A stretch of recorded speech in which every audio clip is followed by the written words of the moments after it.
ಚಿತ್ರದುರ್ಗ ಮೂಲದ ರೇಣುಕಾಸ್ವಾಮಿ ಕೊಲೆ ಪ್ರಕರಣದ ವಿಚಾರಕ್ಕೆ ಸಂಬಂಧಪಟ್ಟಂತೆ ಎರಡನೇ ಆರೋಪಿಯಾಗಿರುವಂತಹ ದರ್ಶನ್ ಜಾಮೀನು ಅರ್ಜಿಗೆ ಸುಪ್ರೀಂ ಕೋರ್ಟ್ ಮೆಟ್ಟಿಲೇರಿದ್ದಾರೆ. ಚಿತ್ರದುರ್ಗ ರೇಣುಕಾಸ್ವಾಮಿ ಕೊಲೆ ಪ್ರಕರಣಕ್ಕೆ ಸಂಬಂಧಪಟ್ಟಂತೆ ಜಾಮೀನು ಅರ್ಜಿ ಸಲ್ಲಿಕೆ ಆಗಿದೆ ಸುಪ್ರೀಂ ಕೋರ್ಟ್ಗೆ.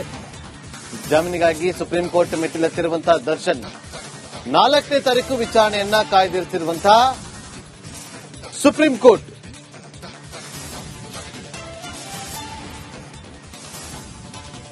ಸುಪ್ರೀಂ ಕೋರ್ಟ್ಗೆ ರಿಟ್ ಅರ್ಜಿ ಸಲ್ಲಿಕೆ ಆಗಿದೆ ಅನ್ನೋ ಮಾಹಿತಿ ಲಭ್ಯವಾಗ್ತಾ ಇದೆ.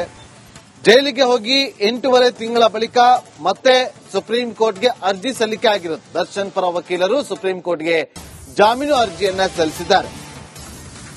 ಮತ್ತೊಂದು ಪ್ರಯತ್ನ ಅಂತ ಹೇಳಿದ್ರು ಕೂಡ ತಪ್ಪಾಗೋದಿಲ್ಲ. ಮತ್ತಷ್ಟು ಮಾಹಿತಿಯನ್ನು ಕೊಡೋದಕ್ಕೆ ನಮ್ಮ ಕ್ರೈಮ್ ರಿಪೋರ್ಟರ್ ಅಭಿಷೇಕ್ ಜಯಶಂಕರ್ ನೇರ ಸಂಪರ್ಕದಲ್ಲಿ ಜಾಯ್ನ್ ಆಗಿದ್ದಾರೆ.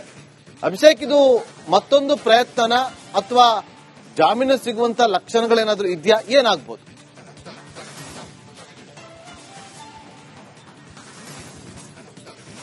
ಈಗಾಗಲೇ ಇನ್ನೊಂದು ಈ ಹಿಂದೆ ಹೈಕೋರ್ಟ್ನಲ್ಲಿ ಒಂದು ಜಾಮೀನು ಅರ್ಜಿ ಸಲ್ಲಿಕೆ ಮಾಡಿದಂತಹ ಸಂದರ್ಭದಲ್ಲಿ ಅದನ್ನ ಸುತಾರಾಮ್ ಇದನ್ನ ಜಾಮೀನು ಕೊಡೋದಕ್ಕೆ ಸಾಧ್ಯ ಇಲ್ಲ ಅಂತ ಹೇಳಿ ಹೈಕೋರ್ಟ್ ಒಂದು ಆದೇಶವನ್ನು ಕೂಡ ಮಾಡಿತ್ತು. ಈಗ ಅದನ್ನ ಸಲ್ಲಿಸಿ ಅಂದ್ರೆ ಸುಪ್ರೀಂ ಕೋರ್ಟ್ಗೆ ಈಗಾಗಲೇ ಅರ್ಜಿಯನ್ನು ಸಲ್ಲಿಕೆಯನ್ನ ಮಾಡಲಾಗಿರುವಂತದ್ದು. ಅಂದ್ರೆ ಇದೇ 27ನೇ ತಾರೀಕು ಅರ್ಜಿಯನ್ನು ಸಲ್ಲಿಕೆಯನ್ನ ಮಾಡ್ತಾರೆ. ನಂತರ ಅದನ್ನ ಅಕ್ಸೆಪ್ಟ್ ಮಾಡಿಕೊಂಡಂತಹ ಸುಪ್ರೀಂ ಕೋರ್ಟ್ ಮೇ 4ನೇ ತಾರೀಕು ಈ ಒಂದು ಅರ್ಜಿಯ ವಿಚಾರಣೆಯನ್ನ ನಡೆಸುವಂತಹ ಒಂದು ಕೆಲಸಗಳನ್ನು ಕೂಡ ಮಾಡ್ತಾರೆ. ಈಗ ಹೈಕೋರ್ಟ್ನಲ್ಲಿ ಯಾವ ವಿಚಾರಕ್ಕಾಗಿ ಈ ಒಂದು ಅರ್ಜಿ ರಿಜೆಕ್ಟ್ ಆಯಿತು ಅದನ್ನು ಕೂಡ ಅನಲೈಸ್ ಮಾಡಿ ನಂತರ ಅದನ್ನ ಒಂದು ತೀರ್ಪು ಕೊಡುವಂತದ್ದು, ಅಂದ್ರೆ ಅವರಿಗೆ ಜಾಮೀನು ಕೊಡಬೇಕಾ ಬೇಡವಾ ಅನ್ನುವಂತಹ ನಿಟ್ಟಿನಲ್ಲಿ ಮುಂದಿನ ಹಂತದ ಒಂದು ಆದೇಶವನ್ನು ಕೂಡ ಮಾಡಲಾಗಿದೆ. ಹೈಕೋರ್ಟ್ನಲ್ಲಿ ಸ್ಪಷ್ಟವಾಗಿ ಒಂದು ರಿಜೆಕ್ಟ್ ಆಗೋದಕ್ಕೆ ಕಾರಣ ಇದೊಂದು ರೀತಿಯಾದಂತಹ ಒಂದು ಬ್ರೂಟಲ್ ಮರ್ಡರ್ ಆಗಿರುವಂತದ್ದು ಹಾಗೂ ಆರೋಪಿ ಪ್ರಭಾವಿ ಆಗಿರುವಂತಹ ಒಂದು ಕಾರಣದಿಂದಾಗಿ ಸಾಕ್ಷಿಗಳಿಗೆ ಬೆದರಿಕೆ ಹಾಕುವಂತಹ ಒಂದು ಕೆಲಸಗಳನ್ನು ಕೂಡ ಮಾಡುವಂತಹ ಸಾಧ್ಯತೆಗಳು ಕೂಡ ಇದೆ ಅಂತ ಹೇಳಿ ಒಂದು ಉದ್ದೇಶ ಆಗಿತ್ತು. ಆದರೆ ಆ ಒಂದು ಅಂಶಗಳನ್ನು ಇಟ್ಟುಕೊಂಡು ಹೈಕೋರ್ಟ್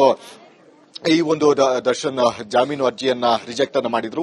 ಈಗ ಅದೇ ಅಂಶವನ್ನ ಸುಪ್ರೀಂ ಕೋರ್ಟ್ ಯಾವ ರೀತಿ ಅಕ್ಸೆಪ್ಟ್ ಮಾಡಿಕೊಳ್ಳುತ್ತೆ ಅನ್ನುವಂಥದ್ದು ಕೂಡ ಕಾದು ನೋಡಬೇಕಾಗಿದೆ. ಯಾಕಂದ್ರೆ ಯಾಕೆ ಹೈಕೋರ್ಟ್ನಲ್ಲಿ ಈ ಒಂದು ಅರ್ಜಿ ರಿಜೆಕ್ಟ್ ಆಗಿದೆ ಅನ್ನೋದನ್ನು ಕೂಡ ಸುಪ್ರೀಂ ಕೋರ್ಟ್ ಅನಲೈಸ್ ಅನ್ನು ಮಾಡುತ್ತೆ. ನಂತರ ಆ ಅಂಶಗಳು ಇದ್ದಂತಹ ಸಂದರ್ಭದಲ್ಲಿ ಹಾಗೂ ವಾದ ಪ್ರತಿವಾದಗಳು ಯಾವ ರೀತಿ ಅಲ್ಲಿ ಇದಾಗುತ್ತೋ ಇಂಪ್ಲಿಮೆಂಟ್ ಆಗುತ್ತೋ ಅದರ ಮೇಲೆ ಒಂದು ಜಾಮೀನು ಸಲ್ಲಿಕೆ ಮಾಡುವಂತಹ ಅಂದ್ರೆ ಜಾಮೀನು ನೀಡುವಂತಹ ಒಂದು ಪ್ರಕ್ರಿಯೆಗಳು ಕೂಡ ಮುಂದಿನ ಹಂತದಲ್ಲಿ ನಡೆಯಲಿದೆ ಅಂತಾನೆ ಹೇಳ್ಬೋದಾಗಿದೆ. ಈಗ ಸದ್ಯದ ಮಟ್ಟಿಗೆ ಈ ಒಂದು 8.5 ತಿಂಗಳ ಬಳಿಕ ಮೊದಲ ಅಂದ್ರೆ ಹೈಕೋರ್ಟ್ನಲ್ಲಿ ರಿಜೆಕ್ಟ್ ಆದ ಬಳಿಕ ಈಗ ಸುಪ್ರೀಂ ಕೋರ್ಟ್ ಮೆಟ್ಟಿಲೇರಿರುವಂತಹ ಜಾಮೀನಿಗಾಗಿ ಮುಂದೆ ಯಾವ ರೀತಿ ಇದನ್ನ ಹ್ಯಾಂಡಲ್ ಆಗುತ್ತೆ ಅನ್ನುವಂಥದ್ದು ಮುಂದಿನ ಹಂತದಲ್ಲಿ ಕಾದು ನೋಡಬೇಕಾಗಿದೆ. ಆಕ್ಚುಲಿ ಹೈಕೋರ್ಟ್ನಲ್ಲಿ ಯಾಕೆ ರಿಜೆಕ್ಷನ್ ಆಗಿದೆ ಅನ್ನೋದು ಕೂಡ ಇಲ್ಲಿ ಸ್ಪಷ್ಟವಾಗಿ ಮುಂದಿನ ಹಂತದಲ್ಲಿ ಗೊತ್ತಾಗಲಿದೆ.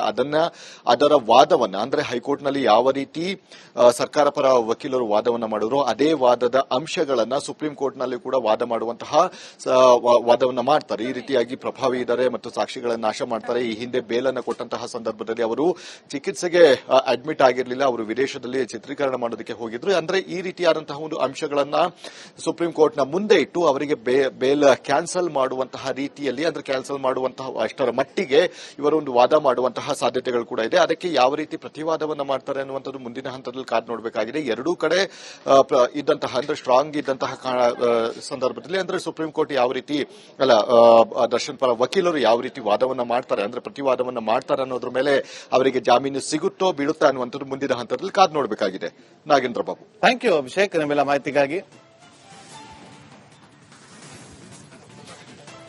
ಚಿತ್ರದುರ್ಗ ಮೂಲದ ರೇಣುಕಾಸ್ವಾಮಿ ಕೊಲೆ ಪ್ರಕರಣದ ವಿಚಾರಕ್ಕೆ ಸಂಬಂಧಪಟ್ಟಂತೆ ಎರಡನೇ ಆರೋಪಿಯಾಗಿರುವಂತಹ ದರ್ಶನ್ ಜಾಮೀನು ಅರ್ಜಿಗೆ ಸುಪ್ರೀಂ ಕೋರ್ಟ್ ಮೆಟ್ಟಿಲೇರಿದ್ದಾರೆ. ಚಿತ್ರದುರ್ಗ ರೇಣುಕಾಸ್ವಾಮಿ ಕೊಲೆ ಪ್ರಕರಣಕ್ಕೆ ಸಂಬಂಧಪಟ್ಟಂತೆ ಜಾಮೀನು ಅರ್ಜಿ ಸಲ್ಲಿಕೆ ಆಗಿದೆ ಸುಪ್ರೀಂ ಕೋರ್ಟ್ಗೆ. ಜಾಮೀನಿಗಾಗಿ ಸುಪ್ರೀಂ ಕೋರ್ಟ್ ಮೆಟ್ಟಿಲೆತ್ತಿರುವಂತಹ ದರ್ಶನ್ 4ನೇ ತಾರೀಕು ವಿಚಾರಣೆಯನ್ನ ಕಾಯ್ದಿರಿಸಿರುವಂತಹ ಸುಪ್ರೀಂ ಕೋರ್ಟ್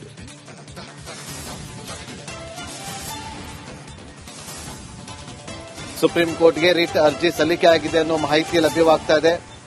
ಜೈಲಿಗೆ ಹೋಗಿ 8.5 ತಿಂಗಳ ಬಳಿಕ ಮತ್ತೆ ಸುಪ್ರೀಂ ಕೋರ್ಟ್ಗೆ ಅರ್ಜಿ ಸಲ್ಲಿಕೆ ಆಗಿರುತ್ತೆ. ದರ್ಶನ್ ಪರ ವಕೀಲರು ಸುಪ್ರೀಂ ಕೋರ್ಟ್ಗೆ ಜಾಮೀನು ಅರ್ಜಿಯನ್ನ ಸಲ್ಲಿಸಿದ್ದಾರೆ. ಮತ್ತೊಂದು ಪ್ರಯತ್ನ ಅಂತ ಹೇಳಿದ್ರು ಕೂಡ ತಪ್ಪಾಗೋದಿಲ್ಲ. ಮತ್ತಷ್ಟು ಮಾಹಿತಿಯನ್ನು ಕೊಡೋದಕ್ಕೆ ನಮ್ಮ ಕ್ರೈಮ್ ರಿಪೋರ್ಟರ್ ಅಭಿಷೇಕ್ ಜಯಶಂಕರ್ ನೇರ ಸಂಪರ್ಕದಲ್ಲಿ ಜಾಯ್ನ್ ಆಗಿದ್ದಾರೆ. ಅಭಿಷೇಕ್, ಇದು ಮತ್ತೊಂದು ಪ್ರಯತ್ನನ ಅಥವಾ ಜಾಮೀನು ಸಿಗುವಂತ ಲಕ್ಷಣಗಳೇನಾದ್ರೂ ಇದೆಯಾ? ಏನಾಗಬಹುದು?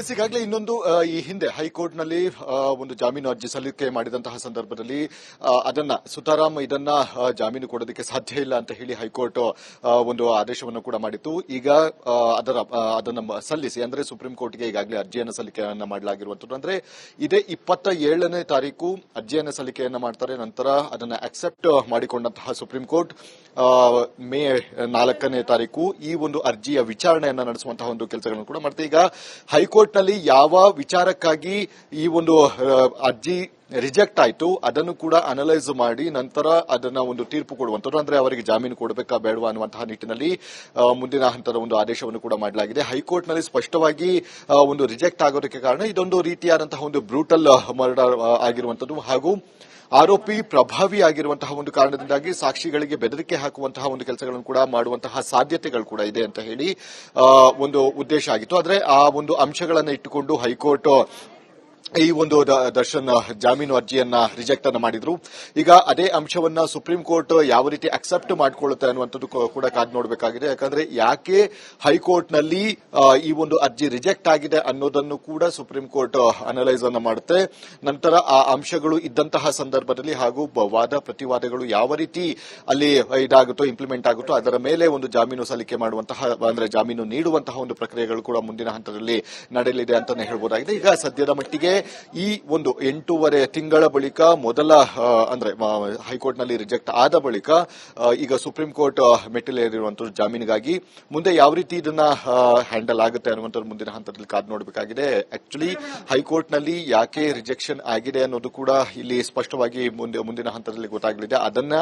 ಅದರ ವಾದವನ್ನ ಅಂದ್ರೆ ಹೈಕೋರ್ಟ್ನಲ್ಲಿ ಯಾವ ರೀತಿ ಸರ್ಕಾರ ಪರ ವಕೀಲರು ವಾದವನ್ನ ಮಾಡಿದ್ರು ಅದೇ ವಾದದ ಅಂಶಗಳನ್ನ ಸುಪ್ರೀಂ ಕೋರ್ಟ್ನಲ್ಲಿ ಕೂಡ ವಾದ ಮಾಡುವಂತಹ ವಾದವನ್ನ ಮಾಡ್ತಾರೆ. ಈ ರೀತಿಯಾಗಿ ಪ್ರಭಾವಿ ಇದ್ದಾರೆ ಮತ್ತು ಸಾಕ್ಷಿಗಳನ್ನು ನಾಶ ಮಾಡ್ತಾರೆ. ಈ ಹಿಂದೆ ಬೇಲನ್ನು ಕೊಟ್ಟಂತಹ ಸಂದರ್ಭದಲ್ಲಿ ಅವರು ಚಿಕಿತ್ಸೆಗೆ ಅಡ್ಮಿಟ್ ಆಗಿರಲಿಲ್ಲ, ಅವರು ವಿದೇಶದಲ್ಲಿ ಚಿತ್ರೀಕರಣ ಮಾಡೋದಕ್ಕೆ ಹೋಗಿದ್ರು. ಅಂದ್ರೆ ಈ ರೀತಿಯಾದಂತಹ ಒಂದು ಅಂಶಗಳನ್ನ ಸುಪ್ರೀಂ ಕೋರ್ಟ್ನ ಮುಂದೆ ಇಟ್ಟು ಅವರಿಗೆ ಬೇಲ್ ಕ್ಯಾನ್ಸಲ್ ಮಾಡುವಂತಹ ರೀತಿಯಲ್ಲಿ ಅಂದ್ರೆ ಕ್ಯಾನ್ಸಲ್ ಮಾಡುವಂತಹ ಅಷ್ಟರ ಮಟ್ಟಿಗೆ ಇವರೊಂದು ವಾದ ಮಾಡುವಂತಹ ಸಾಧ್ಯತೆಗಳು ಕೂಡ ಇದೆ. ಅದಕ್ಕೆ ಯಾವ ರೀತಿ ಪ್ರತಿವಾದವನ್ನ ಮಾಡ್ತಾರೆ ಅನ್ನುವಂಥದ್ದು ಮುಂದಿನ ಹಂತದಲ್ಲಿ ಕಾದು ನೋಡಬೇಕಾಗಿದೆ. ಎರಡೂ ಕಡೆ ಇದ್ದಂತಹ ಅಂದ್ರೆ ಸ್ಟ್ರಾಂಗ್ ಇದ್ದಂತಹ ಸಂದರ್ಭದಲ್ಲಿ ಅಂದ್ರೆ ಸುಪ್ರೀಂ ಕೋರ್ಟ್ ಯಾವ ರೀತಿ ದರ್ಶನ್ ಪರ ವಕೀಲರು ಯಾವ ರೀತಿ ವಾದವನ್ನ ಮಾಡ್ತಾರೆ ಅಂದ್ರೆ ಪ್ರತಿವಾದವನ್ನ ಮಾಡ್ತಾರೆ ಅನ್ನೋದ್ರ ಮೇಲೆ ಅವರಿಗೆ ಜಾಮೀನು ಸಿಗುತ್ತೋ ಬೀಳುತ್ತಾ ಅನ್ನುವಂಥದ್ದು ಮುಂದಿನ ಹಂತದಲ್ಲಿ ಕಾದು ನೋಡಬೇಕಾಗಿದೆ.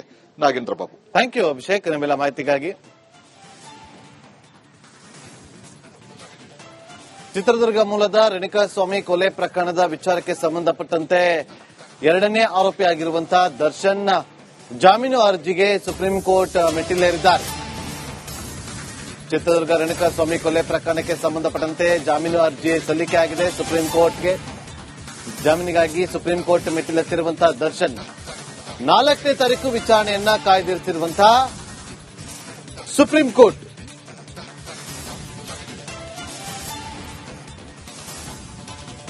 ಸುಪ್ರೀಂ ಕೋರ್ಟ್ಗೆ ರಿಟ್ ಅರ್ಜಿ ಸಲ್ಲಿಕೆ ಆಗಿದೆ ಅನ್ನೋ ಮಾಹಿತಿ ಲಭ್ಯವಾಗ್ತಾ ಇದೆ. ಜೈಲಿಗೆ ಹೋಗಿ 8.5 ತಿಂಗಳ ಬಳಿಕ ಮತ್ತೆ ಸುಪ್ರೀಂ ಕೋರ್ಟ್ಗೆ ಅರ್ಜಿ ಸಲ್ಲಿಕೆ ಆಗಿರುತ್ತೆ. ದರ್ಶನ್ ಪರ ವಕೀಲರು ಸುಪ್ರೀಂ ಕೋರ್ಟ್ಗೆ ಜಾಮೀನು ಅರ್ಜಿಯನ್ನ ಸಲ್ಲಿಸಿದ್ದಾರೆ. ಮತ್ತೊಂದು ಪ್ರಯತ್ನ ಅಂತ ಹೇಳಿದ್ರು ಕೂಡ ತಪ್ಪಾಗೋದಿಲ್ಲ. ಮತ್ತಷ್ಟು ಮಾಹಿತಿಯನ್ನು ಕೊಡೋದಕ್ಕೆ ನಮ್ಮ ಕ್ರೈಮ್ ರಿಪೋರ್ಟರ್ ಅಭಿಷೇಕ್ ಜಯಶಂಕರ್ ನೇರ ಸಂಪರ್ಕದಲ್ಲಿ ಜಾಯ್ನ್ ಆಗಿದ್ದಾರೆ. ಅಭಿಷೇಕ್, ಇದು ಮತ್ತೊಂದು ಪ್ರಯತ್ನನ ಅಥವಾ ಜಾಮೀನು ಸಿಗುವಂತ ಲಕ್ಷಣಗಳೇನಾದ್ರೂ ಇದೆಯಾ? ಏನಾಗಬಹುದು?